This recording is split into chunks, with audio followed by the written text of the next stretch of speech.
যারা খাঁটি বান্দা তারা রব্বুল আলামিনের কাছে মুনাজাত করে, আমার রব, আয় আমার আল্লাহ, হাবলানা মিন আজওয়াজিনা ওয়া যুররিয়াতিনা, আমাদের এবং আমাদের স্ত্রীদের আর আমাদের সন্তানদেরকে তুমি দয়া করে আমাদের চক্ষুর শীতলতা বানায় দাও। জোরে বলেন আমিন।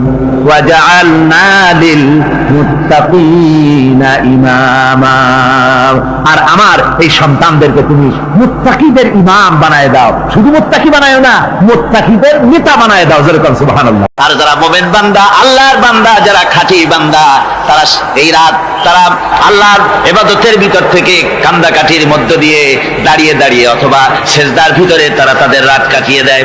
কোরআনে কারীমে আল্লাহ রাব্বুল আলামিন এই কথা এভাবে বলেছেন, তাতাজাফা জুনুবুহুম আনিল মাদাজি ইয়াদউনা রাব্বাহুম খাওফান ওয়া তামআন। আমার মুমিন বান্দারা তাদের পার্শ্বদেশ এবং পৃষ্ঠদেশ বিছানার উপরে বেশি রাত থাকে না। তারা তাদের রবের প্রতি রবের ভয়, আল্লাহর ভয়, আশা পোষণ করে, আর তারা আল্লাহকে ভয় করে তারা বিছান থেকে নিজের পিঠকে আলাদা করে নিয়ে তারা রাতের বেলায় আমার কাছে কান্দে, আমার কাছে দোয়া করে, তারা কান্দে, ইবাদত করে।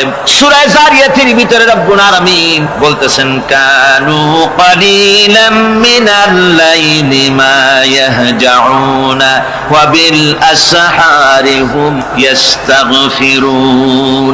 আমার এই মুমিন বান্দাগুলি, আমার খাঁটি বান্দা যারা, তারা সারা রাত ঘুমায় না, রাতের একটা অংশ মাত্র তারা ঘুমায়, সারা রাত ঘুমায় না, একটা অংশ তারা ঘুমায়, আর বাকি অংশটুকু শেষ রাত্রে তারা ওঠে আর আমার দরবারে তারা কান্দে, মাপ চায় আর কাঁদতে থাকে, চোখের পানি ফেলতে থাকে। আল্লাহ রাব্বুল আলামিন শেষ রাত্রে প্রথম আকাশে আসেন।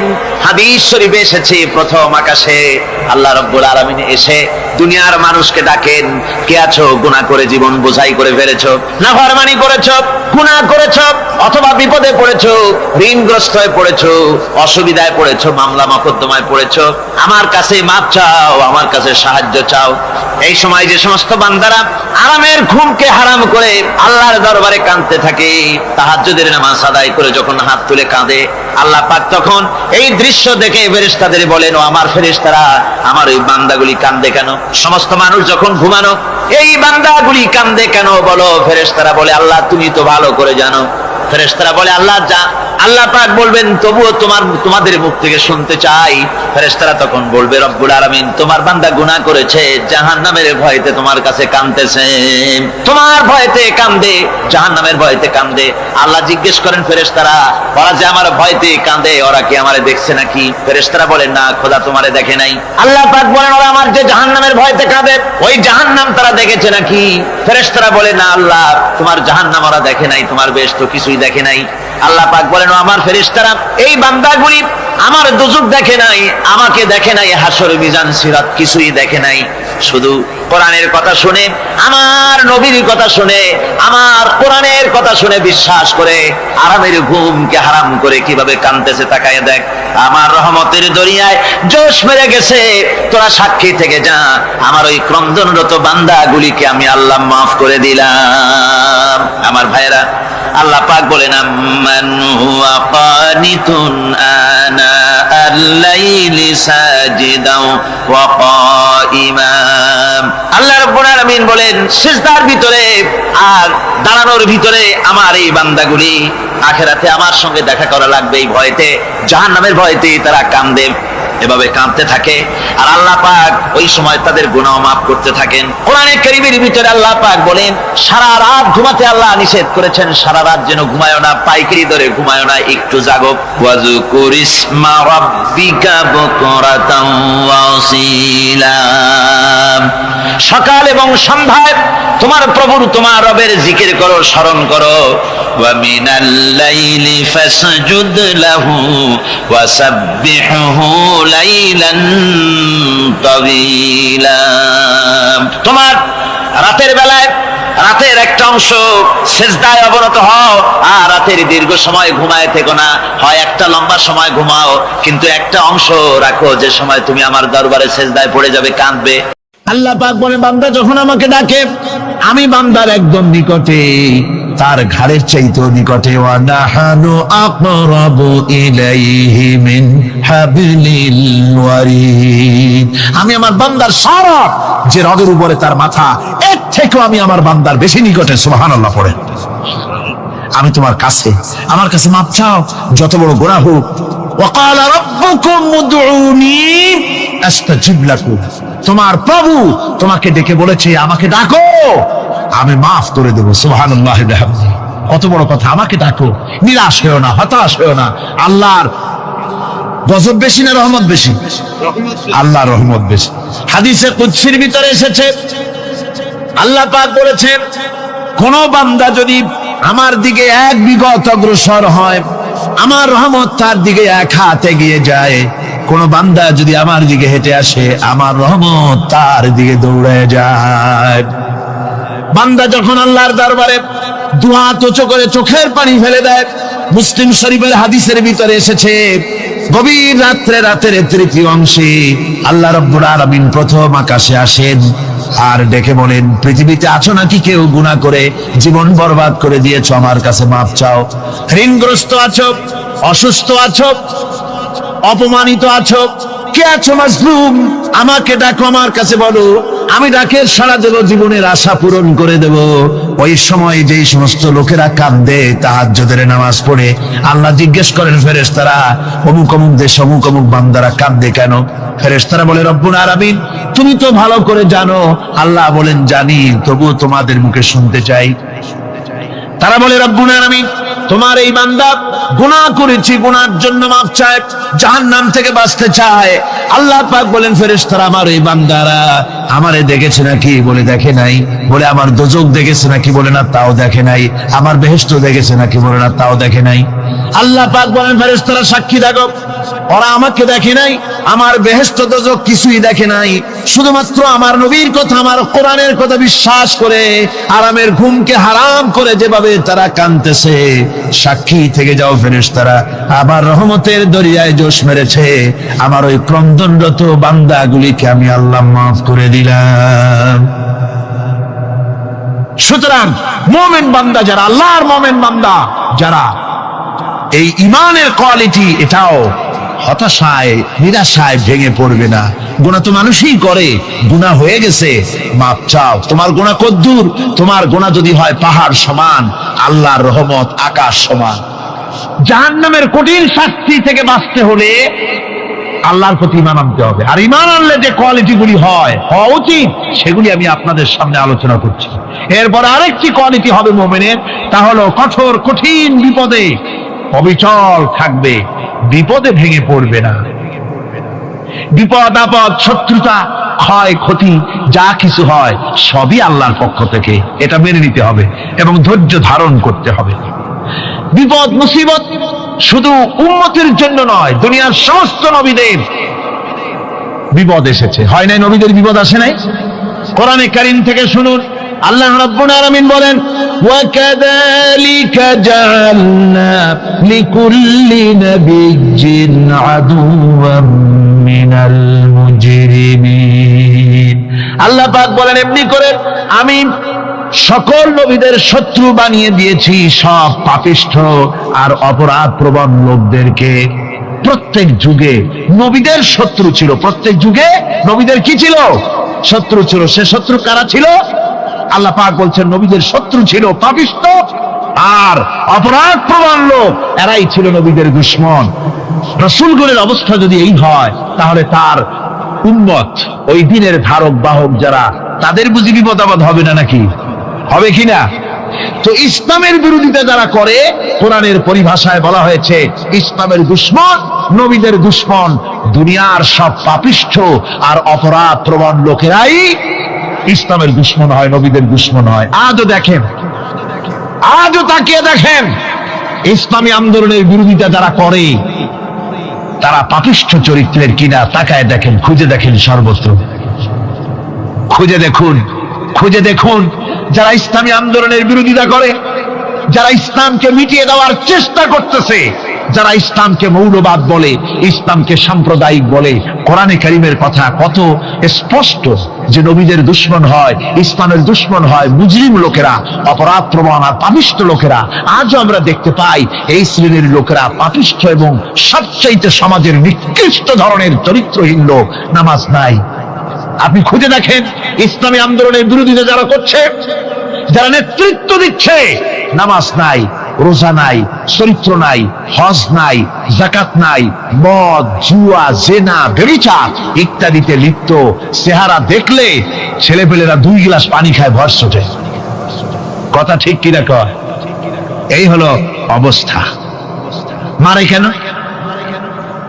মুমিনদেরকে, পয়গম্বরদেরকে, সাহাবীদেরকে এবং ঈমানদারদেরকে মারে কেন? তার কারণ হচ্ছে আল্লাহ রাব্বুল আলামিন বলেছেন, ওয়া মা নাকামু মিনহুম ইল্লা আইয়ুমিনু বিল্লাহিল আজিজিল হামিদ। কাফিররা ঈমানদার লোকদেরকে অন্য কোন অপরাধী নির্যাতন চালায় না, নির্যাতন চালায় শুধু এই কারণে যেহেতু মুমিন লোকেরা পরাক্রমশালী, আল্লাহ রাব্বুল আলামিনের দ্বীনকে কায়েম করতে চায়, তার উপরে ঈমান এনেছে, এই কারণেই তারা মারে। ঠিক কিনা কর? যুগে যুগে নবীদের উপরে, সাহাবীদের উপরে যে অত্যাচার হয়েছে, সেই অত্যাচার এই কারণেই হয়েছে, অন্য কোনো কারণে নয়। এই কঠিন বিপদে অবিচলতা এবং ধৈর্যের দৃষ্টান্ত নবীগণ পেশ করেছেন পৃথিবীর বুকে। আমরা দেখেছি ইব্রাহিম আলাইহিস সালামকে আগুনে ফালানো হয়েছে, আছে না কোরআন শরীফে? আমি কিন্তু গল্প করতেছি না, সব কোরআনের কথা। কিসের কথা? ইব্রাহিম আলাইহিস সালামকে আগুনে ফালানো হচ্ছে। অপরাধ কি? অপরাধ হচ্ছে হযরত ইব্রাহিম আলাইহিস সালাম দাওয়াত দিয়েছেন, লা ইলাহা ইল্লাল্লাহ। জোরে পড়েন, লা ইলাহা ইল্লাল্লাহ, লা ইলাহা, লা ইলাহা ইল্লাল্লাহ মুহাম্মাদুর রাসূলুল্লাহ। হযরত ইব্রাহিম আলাইহিস সালাম দ্বীনের দাওয়াত দিয়েছেন, এক আল্লাহর দাওয়াত দিয়েছেন, ঈমানের দাওয়াত দিয়েছেন। আর কোন অপরাধ ছিল না। নমরুদ সহ্য করতে পারলো না। কোরআনে কারীমের মধ্যে সব কথাগুলি আল্লাহ পাক এই জন্য বিধৃত করেছেন, এই জন্য কোরআনে কারীমের মধ্যে সব কথা উঠায় দিয়েছেন, যাতে করে মুমিনেরা বিপদ আসলে পরে যেন ঘাবড়ে না যায়। ইব্রাহিম আলাইহিস সালামকে আগুনে ফালানো হচ্ছে। ফেরেশতা বলছে, ইব্রাহিম তোমারে আগুনে ফালায় দাও হতেছে, আমার কাছে সাহায্য চাও, আমার কাছে ক্ষমতা আছে, আগুনগুলো উঠায় নমরুদের বংশ জ্বালায় দেব। হযরত ইব্রাহিম ফেরেশতার কাছে সাহায্য চাইছিলেন নাকি? তিনি বললেন, ফেরেশতা তোমার কাছে সাহায্য কেন চাইব? আমি তো এমন কোন অন্ধ আল্লাহর ইবাদত করি না যেই অন্ধ স্রষ্টা তার গোলামের দুঃখ দুর্দশা না দেখেন। আমি তোমার কাছে সাহায্য চাইব না। হযরত ইব্রাহিম আলাইহিস সালাম পাশ করলেন। কি বলেন, পাশ করছেন না? ঈমানের পরীক্ষায় পাশ। আগুনের মধ্যে হযরত ইব্রাহিমকে যখন ফেলানো হচ্ছে, রব্বুল আলামিন আগুনের প্রতি নোটিশ করে দিলেন, ইয়া নারু কুনি বারদাও ওয়া সালামান আলা ইব্রাহিম। আগুন আমার ইব্রাহিমের জন্য শান্তিদায়ক, ঠান্ডা হয়ে যা। এখন কি আর আগুনের বাপের ক্ষমতা আছে ইব্রাহিমের পোড়ানো? আর ক্ষমতা নাই। আমার বন্ধুগণ, ইব্রাহিম আগুনের ভিতরে আরামে বসা আছেন, আর ওদিকে নমরুদ বসে বসে দেখতেছে দূর থেকে। ইব্রাহিম তো জ্বলে না, গায়ের মধ্যে আগুন জ্বলে গেল। ডাক দিয়া কয়, আগুন তোর হলো কি? কেন জ্বালাইতে পারিস না আমার দুশমন রে? হলোটা কি তোর? তোর কি জ্বালানো শক্তি বন্ধ হয়ে গেল নাকি? আগুনের ভিতর থেকে জবাব এলো, নমরুদ রে, আমার ভিতরে জ্বালানো শক্তি আছে কি নাই যদি প্রমাণ করতে চাও, টেস্ট করতে চাও, তুই নিজে আয়, তোরে শুদ্ধ তামাম দুনিয়া জ্বালাই দিতে পারি, ইব্রাহিমের এক গাছা পশমও জ্বালাইতে পারি না। তার কারণ হচ্ছে আমি হচ্ছি মাখলুক, আল্লাহ হচ্ছেন খালিক। আল্লাহ আমাকে বলেছেন না জ্বালাতে, তুমি 1000 বার বললেও আমি ইব্রাহিমকে জ্বালাইতে পারবো না। কোরআনে কারীমে ঘটনা বলে মুমিনদেরকে সাহস দেওয়া হচ্ছে, মুমিনেরা দ্বীনের কাজ করতে গিয়ে বিপদ আবাদ আসবে, ইমানের দাবি হলো বিপদ আসবে, আর বিপদ আসলে ঘাবড়ায় যেও না, মুসিবতে পড়ে চিন্তায় পেরেশানে হয়রান হয়ে যেও না। বিশ্বকবি আল্লামা ইকবাল কি সুন্দর করে বলেছেন, আজ ভি হোক জু বিরাহিম কা ইমা पैदा आग कर सकती है एक अंदाज गुलिस्तां पैदा। ইব্রাহিমের ইমান যদি আজিও কোথাও হয় বিদ্যমান, করতে পারেন অগ্নিকুণ্ডে খুবসুরত এক গুলিস্তান। আজও যদি আগুনের ভিতরে কোন নমরুদ কোন ইব্রাহিমকে যদি ফেলে দেয়, আল্লাহ রাব্বুল আলামিন আজও আগুনকে ফুলের বাগান বানায়া দিবেন। সুবহানাল্লাহ। ভয় পাওয়ার কারণ নাই, চিন্তা করার কোনো কারণ নাই। আমার বন্ধুগণ, হযরতে হুদ আলাইহিস সালামকে যখন সমাজের লোকেরা, রাষ্ট্রের লোকেরা ঘিরে ফেলে দিল, সমাজ শক্তি, রাষ্ট্র শক্তি যখন তাকে ঘিরে ফেলে দিল, ষড়যন্ত্রের পাহাড় তুলে দিল, তারে মেরে ফেলে দিবে, হযরত হুদ দেশ থেকে তা পালায় গেলেন না, ভয় পেলেন না। হযরতে হুদ আলাইহিস সালাম বললেন, কোরআনে কারীমে হযরত হুদের কথা কোট করা হলো, ফাকিদুনি জামিআন সুম্মা লা তুনজিরুন। সম্মিলিতভাবে ষড়যন্ত্র করো আমার বিরুদ্ধে, সবাই মিলে ষড়যন্ত্র করো, সুম্মা লা তুনজিরুন, আর আমাকে এতটুকু অবকাশ তোমরা দিও না।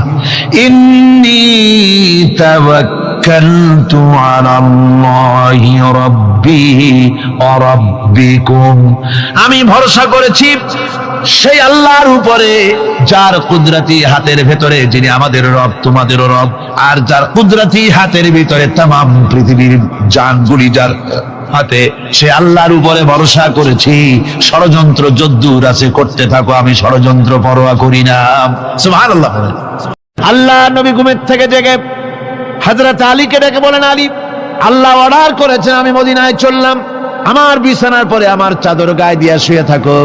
হযরত আলী বলেন, আল্লাহর হাবিব, আপনার চাদর গায়ে দিয়ে ঘুমিয়ে থাকবো, সকালবেলায় কাফির বেঈমানেরা আপনার বিছানার পরে আপনার চাদর গায়ে দেওয়া অবস্থায় আমি আলীকে তারা মুহাম্মদ মনে করবে, আর আমি আলীকে নবী মনে করে তারা তাদের তরবারি দিয়া কেটে কেটে টুকরা টুকরা করে আমারে বিদায় করে দেবে দুনিয়া থেকে।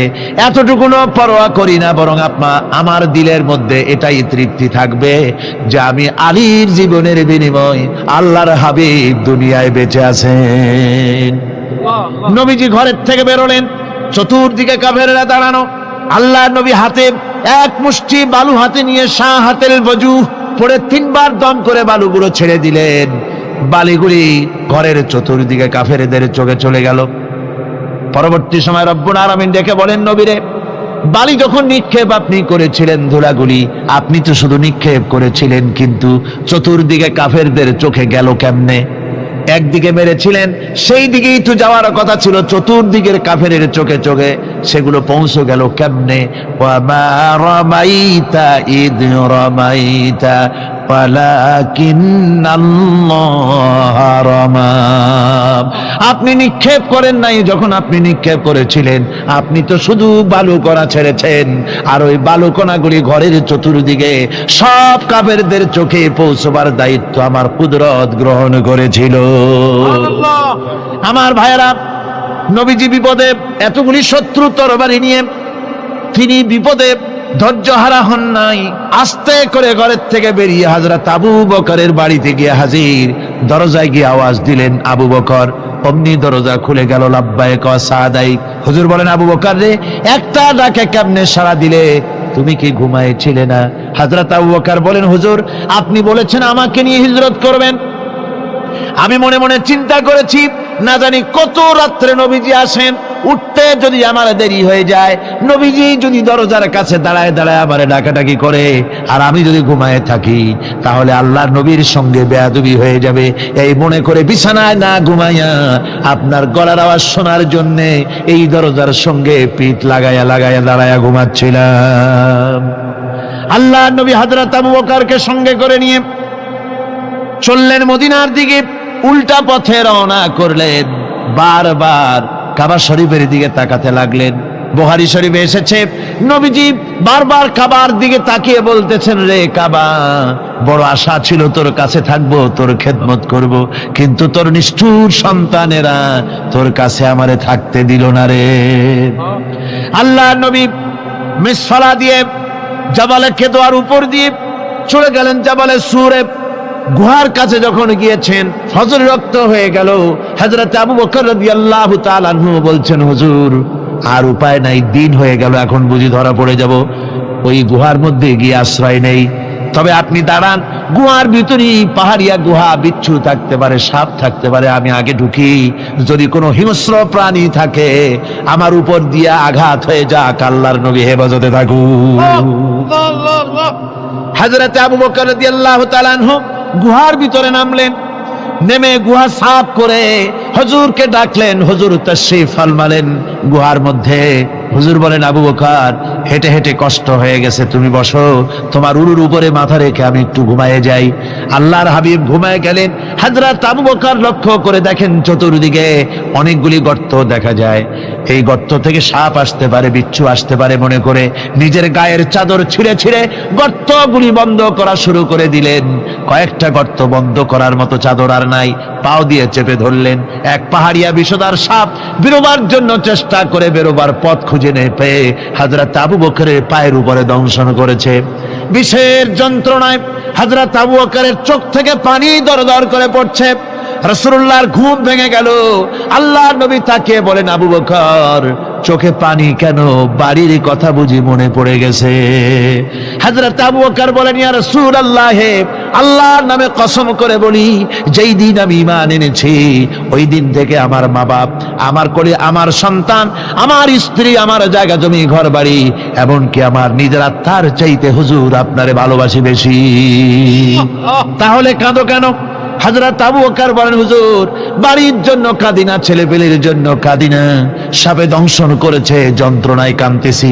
আল্লাহ নবী সঙ্গে সঙ্গে মুখ থেকে থুতু বার করে যন্ত্রণার জায়গায় লাগাই দিলেন। সঙ্গে সঙ্গে যন্ত্রণা বন্ধ হয়ে গেল। হুজুর বললেন, আবু বকর, প্রথম যখন তোমার এই আঘাত করেছিল সাপে, আমাকে কেন তাড়াতাড়ি বলো নাই? এতক্ষণ তো তোমার কষ্ট হতো না। হযরত আবু বকর বলেন, ইয়া রাসূলুল্লাহ, ওটা তো সাপে কাটার যন্ত্রণা, ওই যন্ত্রণায় আমার রক্ত জ্বলতেছে, যন্ত্রণায় যন্ত্রণায় আমার কলেজাটা যদি ফেটেও যেত। আল্লাহর হাবিব আরাম ফরমাচ্ছিলেন, আমি তাকে আরামে বিঘ্ন ঘটাতে পারতাম না। আমার ভাইয়েরা, হযরতে আবু বকর, হযরতে রাসূল দুজন বসে আছেন। এমনি সময় কাফের বেঈমানেরা খুঁজতে খুঁজতে জায়গা মতো এসে গেছে। একজনে বলে ভিতরে আছে, আর একজনে বলে নাই। পায়ের যদি থাকবে তাহলে মাকড়সায় জাল বুনালো কি করে, পাখি ডিম পেড়ে বসে আছে কি করে, তাদের সন্দেহ হতে লাগলো। এর মধ্যে না একজন বলে আছে আর একজন বলে নাই। হযরত আবু বকর ভয়ের চোটে কেঁদে ফেলেছেন, হুজুর আর উপায় নাই। এই যে অবস্থা, এই অবস্থার ভিতরে, এই অবস্থার ভেতরেও আল্লাহ নবী এতটুকু ঘাবড়ে যান নাই। শত্রুরা তরবারি নিয়ে এসেছে, সুযোগ পেলেই একটু তাকালেই দেখতে পাবে, তুলে মেরে ফেলে দেবে। আল্লাহর হাবিব মোটেই ধৈর্য হারালেন না, এতটুকুন হতাশ হলেন না।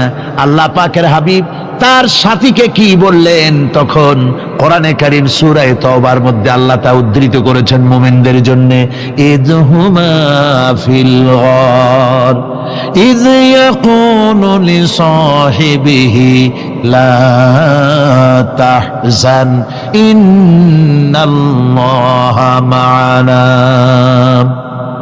ও আমার সাথী, ও বন্ধু, ভয় করো না, চিন্তা করো না, আমরা মাইনরিটি নই, আমরাই মেজরিটি। তার কারণ আল্লাহ আমাদের সাথে আছেন। সুবহানাল্লাহ, আল্লাহ আমাদের সাথে আছে। আর বন্ধুগণ, কোরআনে কারীমে রব্বুল আলামিন বলেন, فأنزل الله سكينته عليه وأيده بجنود لم تروها। আল্লাহ পাক তার মনের মধ্যে গভীর প্রশান্তি এবং স্বস্তি দান করলেন, আর এমন সৈন্য দিয়ে সাহায্য করলেন যে সৈন্যদেরকে তোমরা দেখতে পাও না। এভাবে করে রব্বুল আলামিন মুমিনদের বিপদে আপদে মুসিবতে সব সময় আল্লাহ পাক মুসলমানদেরকে সাহায্য করেছেন। জোরে বলেন সুবহানাল্লাহ। মুমিনদের সাহায্যকারী আল্লাহ। তাই ইসলামী আন্দোলনের সাথে যারা আছে, যারা কর্মী, যারা নেতা, যারা মুমিন, যারা ঈমানদার, মেঘের মতো প্রচন্ড কালো মেঘ হয়ে চতুর্দিক থেকে অন্ধকারের মতো সে এসেছে বিপদ, কোনো বিপদ না। আল্লাহ পাক সাহায্যকারী। কে সাহায্যকারী? জোরে বলেন সাহায্যকারী কে? আল্লাহ সুবহানাহু ওয়া তাআলা, তিনি সাহায্যকারী, ভয় নাই। আল্লাহ পাকের উপর ঈমান আনলে পরে কলিজার ভিতরে দুর্জয় সাহসের সৃষ্টি হয়ে যায়, কোনো ভয় অন্তঃকরণে তার থাকে না। আল্লাহ পাক সাহায্য করেন। আর আল্লাহর উপরে ঈমান আনলে পরে রব্বুল আলামিন বলেছেন, ইয়া আইয়ুহাল্লাযীনা আমানু হাল আদুল্লুকুম আলা তিজারাতিন তুনজিকুম মিন আযাবিন আলীম। এমন একটা ব্যবসার কথা কি বলবো না যে ব্যবসায় তোমাদেরকে জাহান্নামের আযাব থেকে বাঁচায় দেবে। তার প্রথম কাজই হলো আল্লাহর প্রতি ঈমান আনা। ঈমান আনলে পরে এই সমস্ত গুণ তৈরি হয়ে যায়। আর ঈমানে সবচাইতে উপকৃত হয় সমাজের লোকেরা, রাষ্ট্রের লোকেরা, পরিবারের লোকেরা, দেশের মানুষ উপকৃত হয় মুমিনদের দিয়ে ঈমানের কারণে। তার কারণ হলো একজন মুমিন, একজন ব্যক্তি যখন ঈমানদার হয়, মুমিন হয়ে যায়, আল্লাহর প্রতি যখন প্রগাঢ় বিশ্বাস তার এসে যায়, তখন সেই ব্যক্তি নৈতিকতার মান তার বেড়ে যায়। জোরে বলেন সুবহানাল্লাহ। নৈতিক চরিত্রের উপরে সে প্রতিষ্ঠিত হয়, সে মিথ্যা বলতে সাহস পায় না। মুমিন ব্যক্তি মিথ্যা বলতে সাহস পায় না। কেন পায় না? মিথ্যা বলতে সাহস পায় না, ঠকাতে সাহস পায় না, ওজনে কম দিতে সাহস পায় না, শয়তানি বদমাশি করতে সাহস পায় না। তার কারণ হলো আল্লাহ পাক বলে দিয়েছেন, মুমিন কোরআনের ভিতরে পড়েছে, ইয ইয়াতালাক্কাল মুতালাক্কিয়ানি আনিল ইয়ামিনি ওয়া আনিশ শিমালি কাঈদ। দুজন নিয়ন্ত্রণকারী ফেরেশতা তোমার ডানে এবং বামে বসে বসে তোমাকে নিয়ন্ত্রণ করছে। কোথায় যাও, কি করো, এই ফেরেশতারা বসে বসে সব দেখতেছে। মা ইয়ালফিযু মিন কাওলিন ইল্লা লাদাইহি রাকীবুন আতীদ।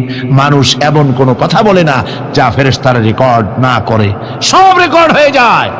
তাই মুমিন ব্যক্তি দায়িত্বহীন কথা বলতে পারে না।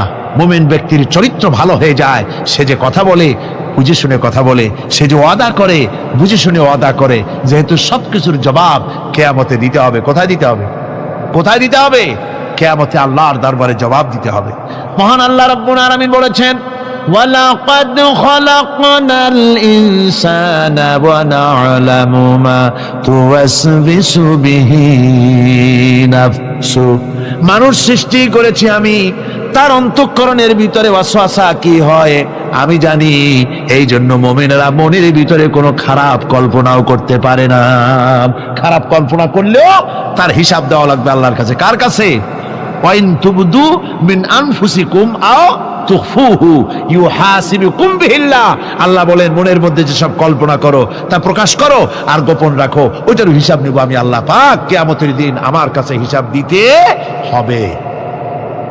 বন্ধুগণ, এই জন্য মুমিন যারা, মুমিনদের চরিত্র প্রতিষ্ঠিত হয়, মুমিনদের ধারণা থাকে যেখানেই যাই না কেন, যেখানেই বসি না কেন, সেখানেই আল্লাহ, আল্লাহ ছাড়া কোনো জায়গা নাই। আছে নাকি? আছে। আল্লাহ পাক বলেন, মা ইয়াকুনু মিন নাজওয়া সালাসাতিন ইল্লা হুয়া রাবিউহুম। তোমরা যেখানে তিনজন মিলে পরামর্শ করো, মনে রেখো তিনজন নও, ওখানে চতুর্থ সত্তা আমি রব্বুল আলামিন তোমাদের কাছে আছি। সব শুনি আর দেখি। পাঁচজন যেখানে হও সেখানে আমি ষষ্ঠ। এর থেকে যদি কম হও, এর থেকে যদি বেশিও হও, বান্দারে তুমি আছো যেখানে আমি আল্লাহ আছি সেখানে। উপায় নাই, সব জায়গায় আমি দেখতে পাচ্ছি। শুধু তাই নয়, রাত্রিবেলায় মানুষেরা গোপনে পরামর্শ করে, করে না? করে কিনা? রাতে রাতে পরামর্শ করে, এক জায়গায় বসে, হলের মধ্যে, পাহাড়ের মধ্যে, কোনো জায়গায় বসে পরামর্শ করে। কি পরামর্শ?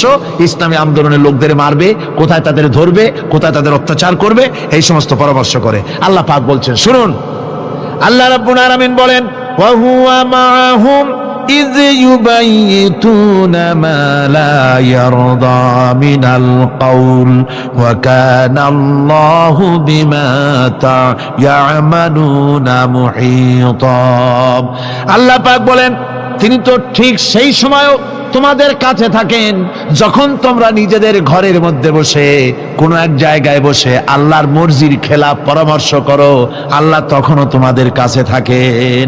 আল্লাহর ইহাতা থেকে, আল্লাহর কর্তৃত্ব থেকে বেরিয়ে যাওয়ার কোনো উপায় নাই। সুতরাং গোপনে বলেন, প্রকাশ্যে বলেন, যেভাবেই যা কিছু করা হোক না কেন, আল্লাহর কাছে আমাদের সমস্ত অপরাধগুলি ধরা হয়ে যায়। আর এটাই হচ্ছে ইমানের সীমা পরিসীমা।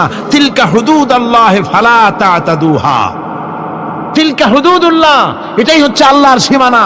ইমানের এই সীমারেখা বজায় রেখে ইমানের উপরে মজবুত করে কোনো ব্যক্তি, পরিবার, সমাজ, রাষ্ট্র যদি তৈরি হয়, তাহলে সেই সমাজই শান্তি আসে, সেই সমাজই আরাম আসে, সেই রাষ্ট্র শান্তিপূর্ণ হয়, সেখানে দিন কায়েম হয়, মানুষ সুখ সমৃদ্ধি খুঁজে পায়। সুতরাং আমরা আজকে আলোচনা করলাম ইমানের কোয়ালিটি। কি আলোচনা করলাম? ইমানের কোয়ালিটি। এই কোয়ালিটি দিয়ে যেন আল্লাহ আমাদেরকে ভরপুর করে দেন। জোরে বলেন আমিন, আরো জোরে বলেন আমিন।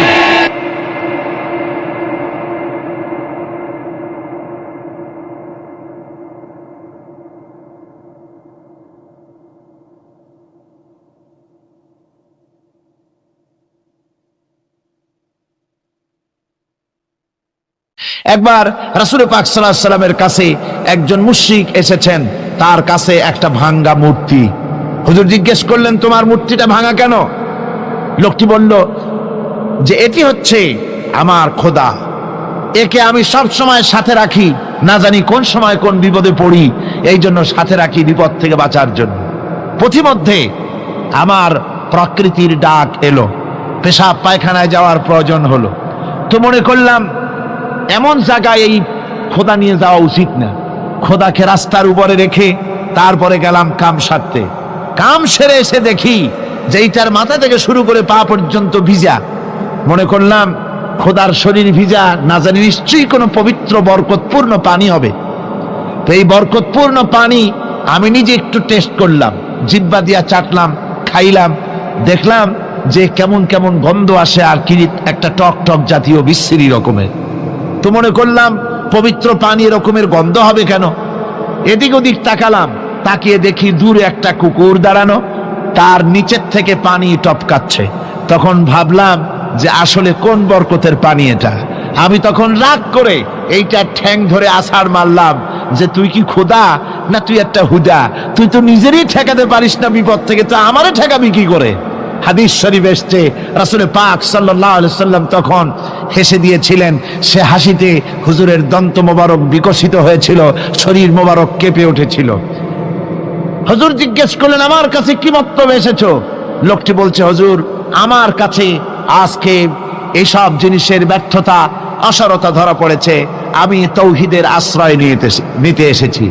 আল্লাহর নবী বললেন, পড়ো লা ইলাহা ইল্লাল্লাহু মুহাম্মাদুর রাসূলুল্লাহ।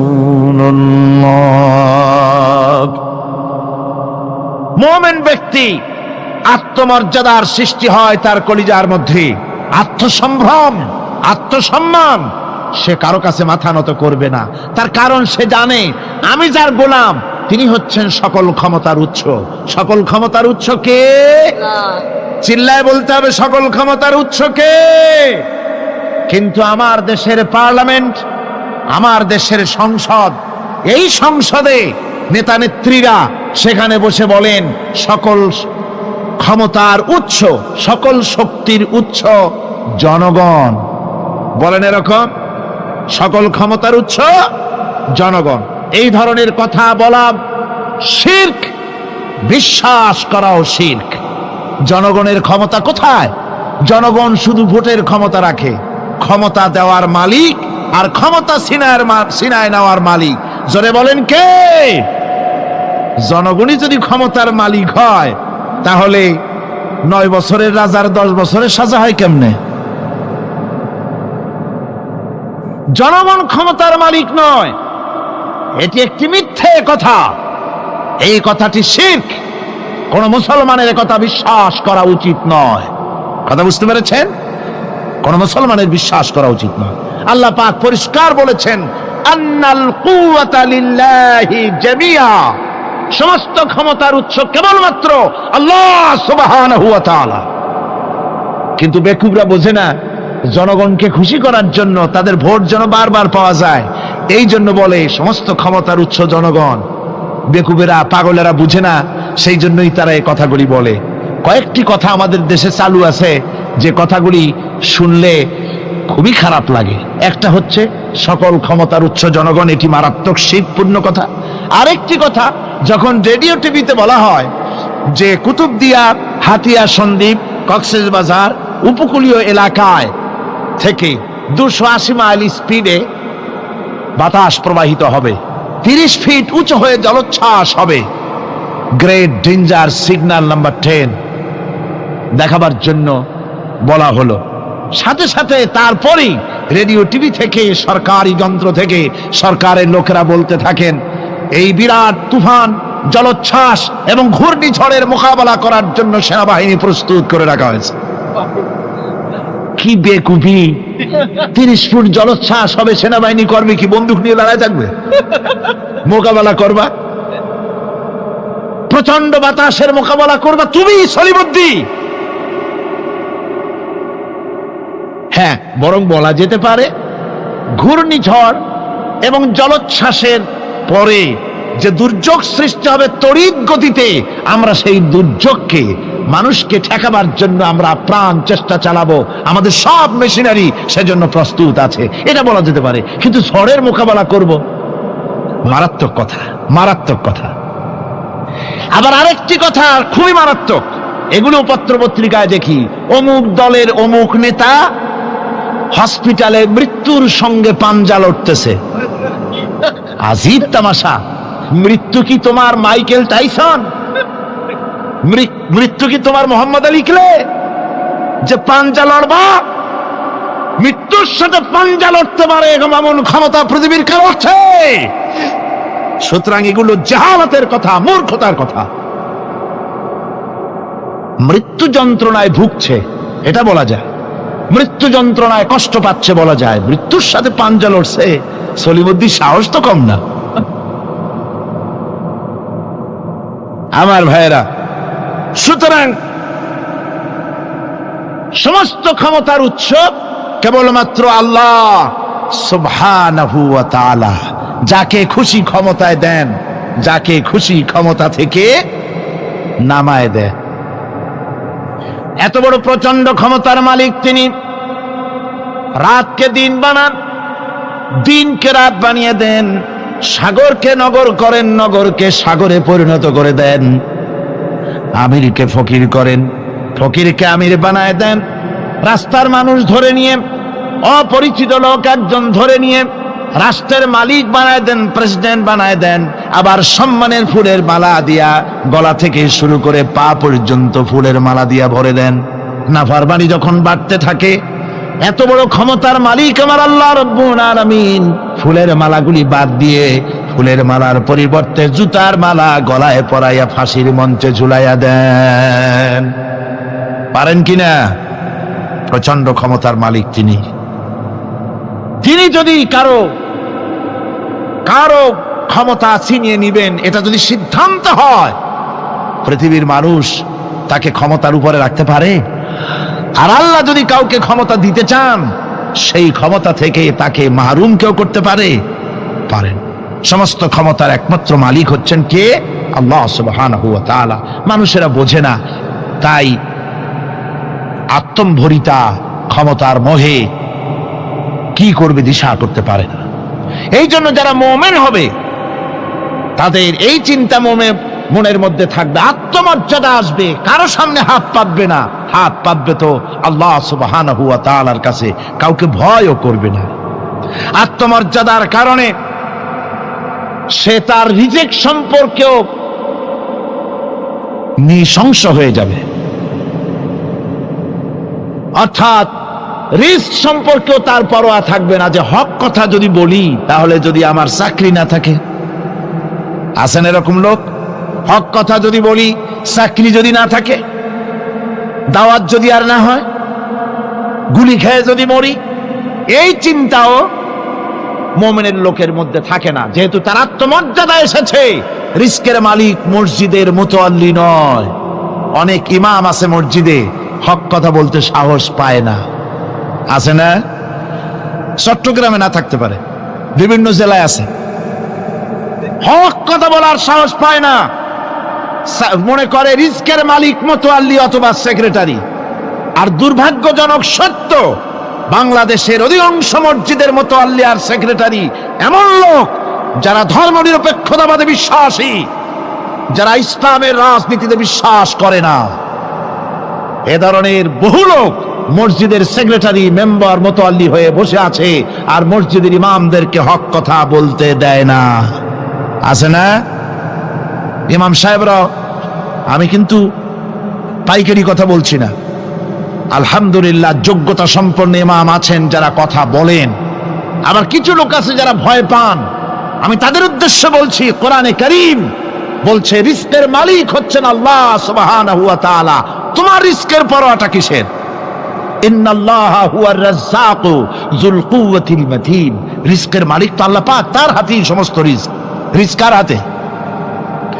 বাংলাদেশ পৃথিবীর দ্বিতীয় বৃহত্তম মুসলিম দেশ, এই দেশে বসে মসজিদে কথা বলতে ভয় পায়। মুসলমানেরা মসজিদে বসে কথা বলতে ভয় পায়। কিন্তু ভারতের দিকে তাকান, ভারতের দিল্লির জুমা মসজিদের ইমাম আব্দুল্লাহ বুখারী, লোকটার জন্য দোয়া এসেই যায় দিল থেকে। যখন কলকাতার হাইকোর্টে কোরআনে কারীমকে ব্যান করে দেওয়ার জন্য মামলা দায়ের করা হলো, দিল্লির জুমা মসজিদের ইমাম বক্তৃতা করলেন। সেই বক্তৃতার ক্যাসেট আমার কাছে পৌঁছানো হয়েছিল। আমি বক্তৃতা যখন শুনছিলাম, আমার মনে হচ্ছিল যেন তার মুখ থেকে আগুন বর্ষণ হচ্ছে। তিনি বলতেছিলেন যে এই ভারতকে আমরা সাজায়েছি, এ ভারতকে আমরা পাতা পল্লব দিয়ে, শাখা প্রশাখা দিয়ে, ফুল দিয়ে, ফল দিয়ে গোটা ভারত 850 বছর বসে আমরা সাজিয়েছি। এ ভারতের কুতুব মিনার আমার, এ ভারতের তাজমহল, শীষমহল, এ ভারতের দেওয়ানি আম, দেওয়ানি খাস, এ ভারতের যা কিছু দেখার, যা কিছু সৌন্দর্য সব মুসলমানেরা করেছে। সেই মুসলমানদের কলিজা, সেই মুসলমানদের রূহ, গোটা পৃথিবীর মুসলমানদের মগজ, পৃথিবীর শ্রেষ্ঠ নেয়ামত আল্লাহ রাব্বুল আলামিনের আখেরি কালাম কোরআনের বিরুদ্ধে কেস হয়েছে। আব্দুল্লাহ বুখারী বলছেন, এই কোরআনের বিরুদ্ধে কোরআন ব্যান করার মতো রায় যদি ভারতের কোন জজ মুখ দিয়ে উচ্চারণ করে কোরআন ব্যান করা হলো, তিনি বলছেন আমি ভারতের জুমা মসজিদের ইমাম শুধু নই, ভারতের 20 কোটি মুসলমানের ইমাম আমি। তিনি বলছেন যদি কোরআনে কারীমকে ব্যান করার রায় ঘোষণা করবে যে জজ, সে জজকে আমি পায়ের নিচে পাড়ায় ধরে বাম হাত দিয়ে তার জিহ্বাটা টেনে ছিঁড়ে ফেলে দেব। আমার দেশে ভারতের মসজিদের ভেতরে ইমামরা যে কথা বলতে সাহস পায়, আমার দেশের মসজিদের অনেক ইমাম, আগে যারা একটু সাহস পেত, এখন আবার অনেকের মধ্যে কোন জেলায়, চিটাগংয়ে না কিন্তু কোন জেলায় সাহস একটু কমে গেছে। তার কারণ কিছু বেয়াদব রাজনীতিক তারা বলেছে মসজিদের মধ্যে রাজনীতি করতে দেওয়া হবে না। ওরা হচ্ছে বেয়াদব। জোরে বলেন ওরা কি?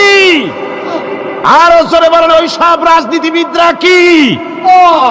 তার কারণ হচ্ছে মসজিদে কি বলা হবে আর কি বলা হবে না তোমার মতো বেয়াদব রাজনীতিবিদের কাছ থেকে তাকেও জিজ্ঞেস করবে না। এ ফয়সালা হয়েছে 1400 বছর আগে। মসজিদে কি বলতে হবে আর না হবে তা শিক্ষা দিয়েছেন জনাবে মুহাম্মদ রাসূলুল্লাহ সাল্লাল্লাহু আলাইহি ওয়াসাল্লাম। ওলামাদেরকে মসজিদে ইমামতি যারা করে তারা হচ্ছে ইমাম নেতা। তোমরা তাদের সাথে আদব করতে হবে, তারা কি বলবে আর কি বলবে না ডিক্টেট করার অধিকার কারো নাই। অধিকার আছে? সুতরাং আলিমদেরকে, মুমিনদেরকে, যারা নাকি কালেমা পড়ে মুসলমান হয়, তাদের সকলের এই সাহস মনের মধ্যে আসা দরকার, ব্যক্তিত্ব আসা দরকার। কারো পরোয়া নাই, পরোয়া করব শুধুমাত্র আল্লাহর। রিস্কের মালিক তিনি। আল্লাহ রাব্বুল আলামিন বলেছেন, ওয়ামা মিন দাব্বাতিন ফিল আরদি ইল্লা আলাল্লাহি রিজকুহা। এই পৃথিবীর বুকে এমন কোন বিচরণশীল জীব নাই যে জীবের রিস্কের দায়িত্ব আমি আল্লাহ আমার নিজ হাতে গ্রহণ করি নাই। সব জীবের রিস্কের চাবি আমার হাতে। কার হাতে? তাহলে ভয়টা কিসের? আপনার একটা পেট, তাই নিয়ে এত চিন্তা। অথচ এই পৃথিবীতে আল্লাহ পাক বলেন অসংখ্য প্রাণী আছে যাদের কোনো সঞ্চয় নাই। শকুন, শকুনের মরা গরু অনেকগুলি ব্যাংকে জমা আছে নাকি? কবে কোথায় একটা মরা গরু পাইছে আর খোঁজ নাই, খবর নাই। ওগুলা কি না খাইয়া মরতে দেখছেন রাস্তায় পথে ঘাটে? সুবহানাল্লাহ বিহামদিহি। অসংখ্য প্রাণী এভাবে দুনিয়া আছে। আল্লাহ রাব্বুল আলামিন বলেন যাদের কোনো সঞ্চয় নাই, যারা কোনো সঞ্চয় করে না, এ ধরনের সাপগুলি, শিয়ালগুলি, বাঘগুলি, পাখিগুলি, জলচর প্রাণী, স্থলচর প্রাণী, আর অন্তরিক্ষে মহাশূন্যে উড়ে বেড়ায় যে সব প্রাণী, এ ধরনের শত সহস্র কোটি কোটি প্রাণী, তারা সকাল বেলায় খালি পেট নিয়ে বেরিয়ে যায়। খালি পেট নিয়ে সকাল বেলায় বেরিয়ে গেল, আবার সন্ধ্যায় যখন বাসায় ফেরে সমস্ত প্রাণীগুলির পেট আল্লাহ রব্বুল আলামিন ভরে দেন। সুবহানাল্লাহ। একটা প্রাণীও খালি পেটে বাড়ি ফেরে না। সুবহানাল্লাহ, সুবহানাল্লাহ। অথচ তাদের কিন্তু জন্ম নিয়ন্ত্রণের ব্যবস্থাও নাই। জঙ্গলে যত প্রাণী আছে তারা কি কোনোদিন মিছিল করে এসে বলেছে বাংলাদেশ সরকার আমাদের জঙ্গলের মধ্যে কোনো খোঁজ খবর তো আপনারা রাখেন না, এখানে বাচ্চা কাচ্চা বেশি হইতেছে আর খাওয়াইতে পারি না, এবার কিছু পরিবার পরিকল্পনার ওষুধপত্র পাঠান? কোনোদিন বলেছে? বলে নাই, বলবেও না। কে খাওয়ায়? আল্লাহ পাক খাওয়া, আল্লাহ পাক খাওয়া। সুতরাং আল্লাহ রাব্বুল আলামিন রিস্কের মালিক, একথা বিশ্বাস করতে হবে। সেই বিশ্বাসের অর্থ এই নয় যে আপনি চুপ করে বসে থাকবেন আর ফেরেশতারা রান্না করে আপনারে রূপচাঁদা মাছ খাওয়াই দিয়ে যাবে, এরকম না। বিশ্বাস করতে হবে, কাজ করতে হবে, এর ফলে আল্লাহ রাব্বুল আলামিন রিস্কের ব্যবস্থা করবেন। ঈমান আনার পর প্রথম যে কোয়ালিটিটা হবে, সেই কোয়ালিটি হচ্ছে পার্সোনালিটি, আত্মসম্ভ্রম, আত্মমর্যাদা। দুনিয়ায় কারো সামনে মাথা সে নত করবে না, মাথা নত করবে কেবলমাত্র আল্লাহর কাছে। সে বিশ্বাস করবে খাইরিহি ওয়া শাররিহি মিনাল্লাহি তাআলা, ভালো মন্দ সব কার কাছ থেকে হয়? আল্লাহর কাছ থেকে হয়। সে কিছুতেই বিশ্বাস করবে না যে কোনো মাজারের কাছে গেলে, কবরের কাছে গেলে আমার তকদির পাল্টে যাবে। কোনো মুমিন তা বিশ্বাস করবে না। কথা বুঝতে পেরেছেন? ভালো করার মন্দ করার সবটা মালিক আল্লাহ সুবহানাহু ওয়া তাআলা। এরপরে 2 নম্বরের যে কোয়ালিটি সৃষ্টি হবে মুমিনের মধ্যে ঈমান আনার পর, সে গুণটা হচ্ছে সে বিনয়ী হবে। বিনয়, বিনম্রতা তার এক বৈশিষ্ট্য হবে। বিনয় এবং বিনম্রতার বৈশিষ্ট্য হবে। তার কারণ হচ্ছে ঈমান আনার পরে সে জানতে পেরেছে আল্লাহ রাব্বুল আলামিনের কর্তৃত্ব থেকে বেরিয়ে আসার ক্ষমতা কারো নাই। অহংকার করে যাব কোথায়? আস্ফালন করে যাব কোথায়? আল্লাহর রাজত্বের বাইরে, আল্লাহর ক্ষমতার বাইরে যাওয়ার ক্ষমতা তো কারোই নাই। সুতরাং অহংকার তার মধ্যে জায়গা পাবে না। আল্লাহ পাক দুনিয়ার সমস্ত মানুষের জিনকে পরিষ্কার করে বলেছেন, ইয়া মাশারাল জিন্নি ওয়াল ইনস ইন ইসতাতাতুম আন তানফুযু মিন আকতারিস সামাওয়াতি ওয়াল আরদ فانفذوا لا تنفذون إلا بسلطان। হে পৃথিবীর মানুষেরা আর জেনেরা, যদি সম্ভব হয় আমার আকাশের নিচের থেকে জমিনের উপর থেকে বেরিয়ে যা। লা তানফু, বেরিয়ে যেতে পারবে না। আমি আকাশ এবং জমিন থেকে যদি সম্ভব করতে পারো বেরিয়ে যা। আর যদি কোনো আকাশ থাকে তার নিচে যা, আর যদি কোনো জমিন থাকে তার উপরে যাও। এমন দেশ যদি পাও যেখানে আমার আলো ছাড়া কোনো আলো আছে, আমার বাতাস ছাড়া কোনো বাতাস আছে, আমার চাঁদ সূর্য ছাড়া কোনো চাঁদ সূর্য আছে, যাও সেখানে। আল্লাহ রাব্বুল আলামিন বলেন নাই এরকম যাওয়ার কোনো উপায় নাই। আমি আল্লাহ রাব্বুল আলামিন আকাশ আর জমিন দিয়ে প্যাকেট করে রেখেছি, আটকায় রেখেছি। আমার রাজত্ব থেকে, আমার ক্ষমতা থেকে, আমার কর্তৃত্ব থেকে বেরিয়ে যাওয়ার ক্ষমতা কোনো মানুষের নাই, কোনো জেনের নাই, কোনো প্রাণীর নাই। সুবহানাল্লাহ ওয়া বিহামদিহি। মানুষ হচ্ছে অহংকার কিসের হবে? তোমরা হচ্ছ ফকির। আল্লাহ পাক বলছেন ওয়াল্লাহুল গানিয়্যু ওয়া আনতুমুল ফুকারা। আল্লাহ হচ্ছেন গনি। আল্লাহ কি? গনি, বেনিয়াজ, বেপরোয়া। ফাআলুল লিমা ইউরিদ, যা খুশি তাই করে, কারো মুখাপেক্ষী তিনি নন। কোরআনে কারীমে রব্বুল আলামিন বলেছেন নবী আপনি আমার ব্যাপারে, আমার গুণাবলীর ব্যাপারে বলুন। কুল হুয়াল্লাহু, ও আমার নবী আপনি বলুন আল্লাহ পাক এক এবং একক, তিনি নিরঙ্কুশ, তিনি বেনিয়াজ, তিনি কারো মুখাপেক্ষী নন, তিনি কাউকে জন্ম দেন নাই, তাকেও কেউ জন্ম দেয়নি। আকাশ এবং জমিনে আল্লাহর সমকক্ষ কেউ নাই। তোমরা হচ্ছ ফকির আর আমি আল্লাহ হচ্ছে বেনিয়াজ।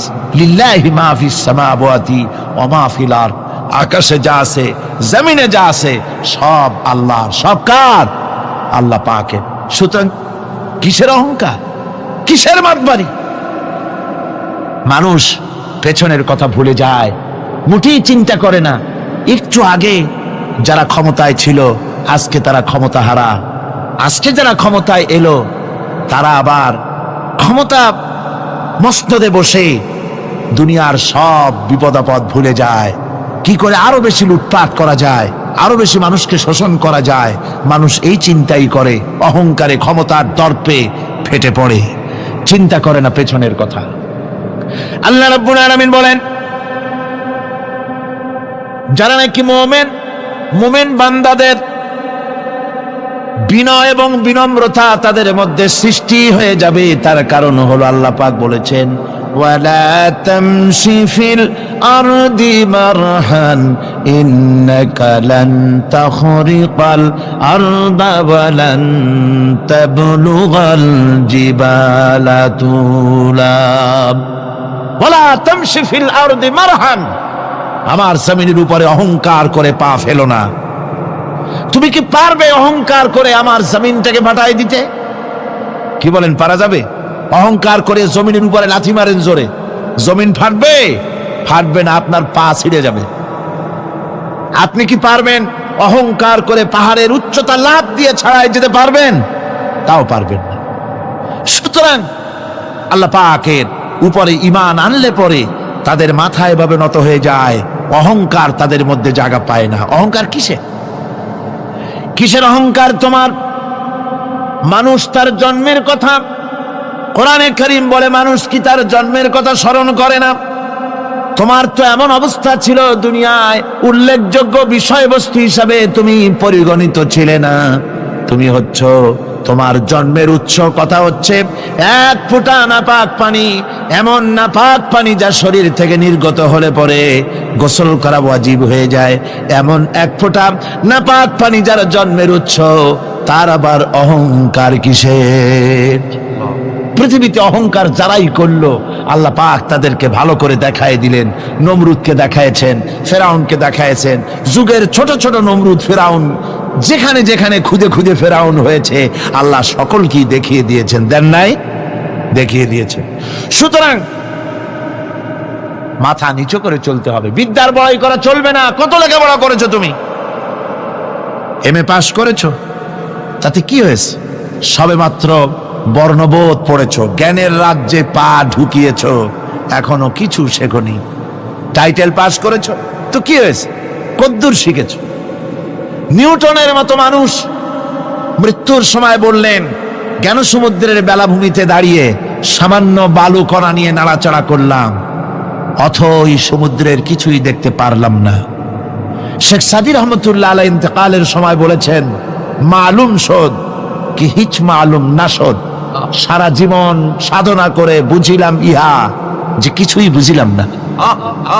এগুলি হচ্ছে জ্ঞানীদের কথা। আর কোন রকম ইউনিভার্সিটির বারান্দা দিয়ে 3-4 দিন হাঁটছে, কয় যে সব বুঝি। কি বুঝছো? কয় দেয়ার ইজ নো গড, স্রষ্টা বলতে কেউ নেই। পাগল কি আর গাছে ধরে মিয়া?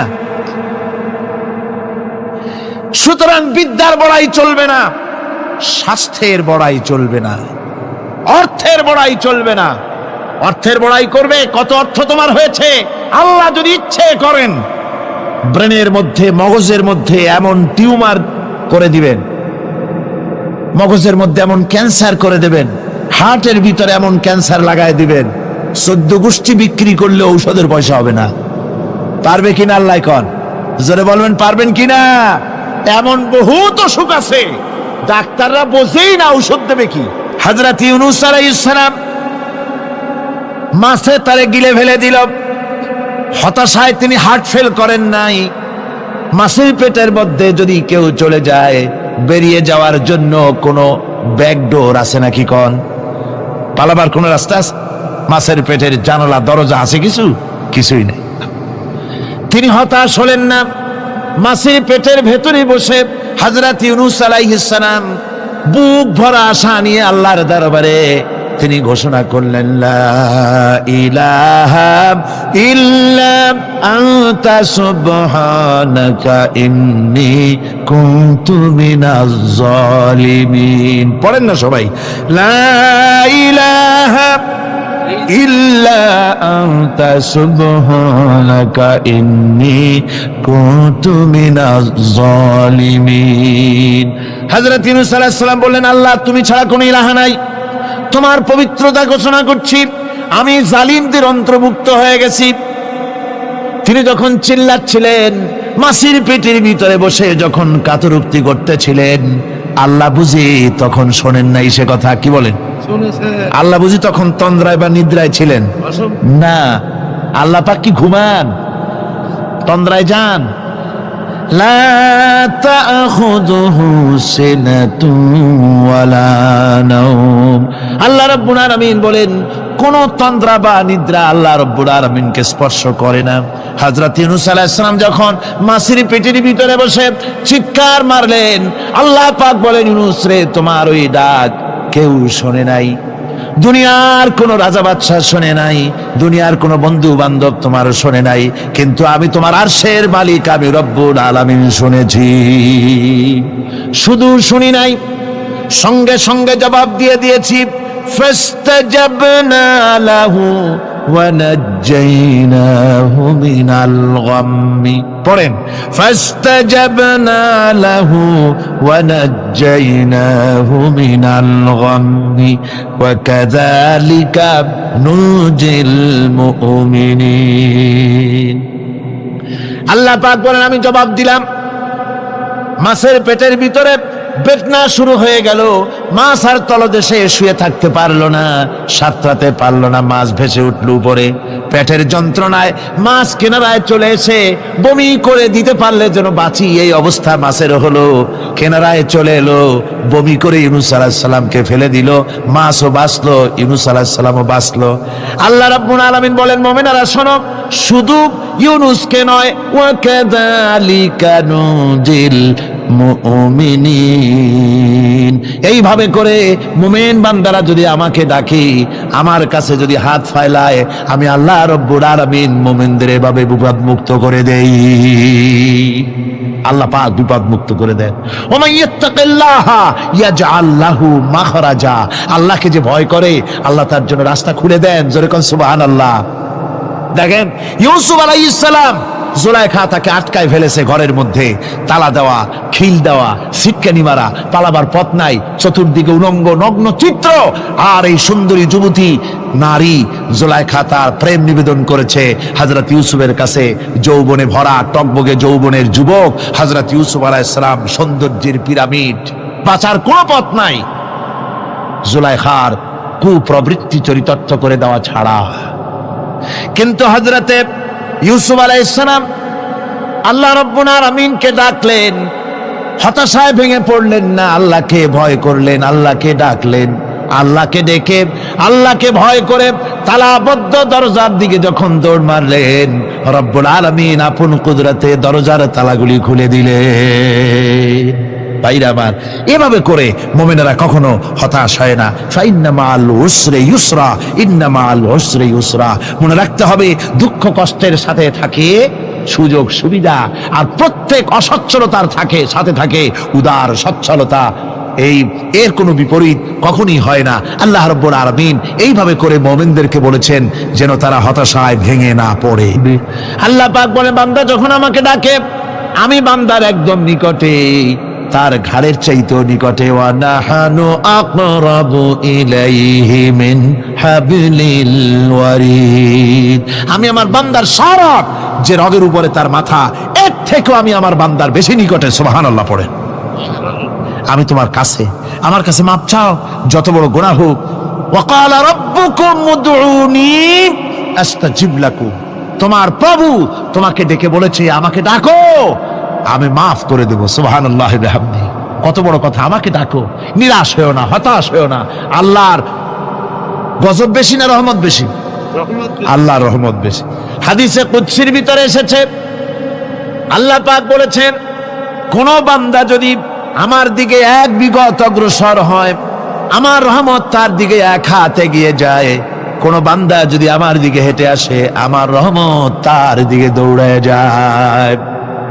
বান্দা যখন আল্লাহর দরবারে দুহাত উঁচু করে চোখের পানি ফেলে দেয়, মুসলিম শরীফের হাদিসের ভিতরে এসেছে, গভীর রাতের তৃতীয় অংশে আল্লাহ রাব্বুল আলামিন প্রথম আকাশে আসেন আর ডেকে বলেন, পৃথিবীতে আছো নাকি কেউ গুনাহ করে জীবন বরবাদ করে দিয়েছো, আমার কাছে মাপ চাও।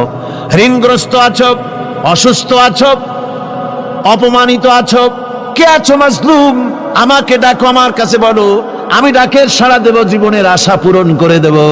ওই সময় যেই সমস্ত লোকেরা কান্দে তাহাজ্জুদের নামাজ পড়ে, আল্লাহ জিজ্ঞেস করেন ফেরেশতারা, অমুক অমুক দেশে অমুক অমুক বান্দারা কান্দে কেন? ফেরেশতারা বলে, রব্বুল আলামিন তুমি তো ভালো করে জানো। আল্লাহ বলেন, জানি, তবু তোমাদের মুখে শুনতে চাই। তারা বলে, রব্বুল আলামিন তোমার এই বান্দা গুনাহ করেছি, গুনার জন্য মাপ চায়, জাহান্নাম থেকে বাঁচতে চায়। আল্লাহ পাক বলেন, ফেরেশতারা আমার এই বান্দারা আমারে দেখেছে নাকি? বলে দেখে নাই। বলে আমার দোজখ দেখেছে নাকি? বলে না, তাও দেখে নাই। আমার বেহেশত দেখেছে নাকি? বলে না, তাও দেখে নাই। আল্লাহ পাক বলেন, ফেরেশতারা সাক্ষী থাকো, ওরা আমাকে দেখে নাই, আমার বেহেশত দোজখ কিছুই দেখে নাই, শুধুমাত্র আমার নবীর কথা, আমার কোরআনের কথা বিশ্বাস করে আরামের ঘুমকে হারাম করে যেভাবে তারা কাঁদতেছে, সাক্ষী থেকে যাও ফেরেশতারা, আবার রহমতের দরিয়ায় জোশ মেরেছে, আমার ওই ক্রন্দনরত বান্দাগুলিকে আমি আল্লাহ মাফ করে দিলাম। রব্বানা যালামনা আনফুসানা وإن لم تغفر لنا وترحمنا لنكونن من الخاسرين ربنا لا تزغ قلوبنا بعد إذ هديتنا وهب لنا من لدنك رحمة إنك أنت الوهاب أي الله تعالى হাজার হাজার মুসলমান নরনারী ঠান্ডাকে উপেক্ষা করে তোমার দ্বীনের কথা শোনার জন্য, কোরআনে কারীমের কথা শোনার জন্য এই মাঠে এসে হাজির হয়েছে। আল্লাহ তুমি দয়া করে মেহেরবানি করে আলোচনার সওয়াবটুকু হুজুরে পুরনূর সাল্লাল্লাহু আলাইহি সাল্লামের রূহ মুবারকে পৌঁছে দাও। রব্বুল আলামিন আমাদের মধ্য থেকে যাদের মা বাপ দুনিয়া থেকে জনমের মতো বিদায় হয়ে গেছে, আল্লাহ কবরে যদি আযাব থাকে দয়া করে আযাব মাফ করে দাও। আল্লাহ আমাদের মা বাপের উপরে তোমার রহমত নাজিল করো। রব্বিরহামহুমা কামা রব্বায়ানি সগীরা, রব্বিরহামহুমা কামা রব্বায়ানি সগীরা। হে আল্লাহ রাব্বুল আলামিন, এই মাহফিলে যত লোক আছি আমরা কার কোন ব্যাধি আছে, রোগ আছে, আমরা তুমি ভালো করে জানো। আমাদের প্রত্যেকের ব্যাধিকে তুমি শেফায়ে আজলা দান করে দাও। আল্লাহুম্মা হাব্বিব ইলাইনাল ঈমান وزينه في قلوبنا وكره إلينا الكفر والفسوق والعصيان واجعلنا من الراشدين ربنا تقبل منا إنك أنت السميع العليم وتب علينا إنك أنت التواب الرحيم سبحان ربك رب العزة عما يصفون وسلام على المرسلين الحمد لله رب العالمين واجعل آخر كلمتنا عند الموت لا إله إلا الله محمد رسول الله